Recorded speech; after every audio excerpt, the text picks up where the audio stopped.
duke se Nicolas Maduro ka tentuar të qëndrojë jashtë në toren e tij, por me delikates, ku veprimet e duarve të shtrënguara, pëllëmbat në tavolin, por edhe njësoj në pozicionin e lutjes tregonin edhe mbi qëndrimin e tij. Soj inocente, u dëgjua të thot Nicolas Maduro, jam i pafajshëm, dhe zonja e parë Silja Flores përpara gjykatës. Mirë po, avokati mbrojtës i çiftit presidencial tundi kokën në pakënaqësi pasi Nicolas Maduro u dëgjua të thoshte edhe më tepër: jam këtu i rrëmbyer që nga 3 janari më kanë kapur në shtëpinë time. Ndërkohë që gjyqtari 92 vjeçar Hellerstein e pyeti, duke thënë fillimisht nuk është e nevojshme të flasësh në këtë seancë, a je ti Nicolas Maduro Moros? Po, unë jam Nicolas Maduro Moros, dëgjohet të thot ai sipas edhe raportimeve të gazetarëve prezent në sallën e gjyqit. Rikujtojmë se kjo seancë paraprake ku njohën me akuzat e tyre zgjati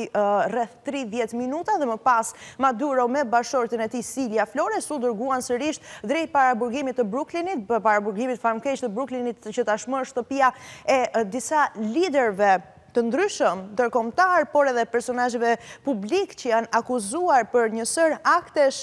të rënda kriminale, qofshin ato në vrasje, në narkoterrorizëm, si në rastin e Nicolas Maduro, si bashkëthemelues të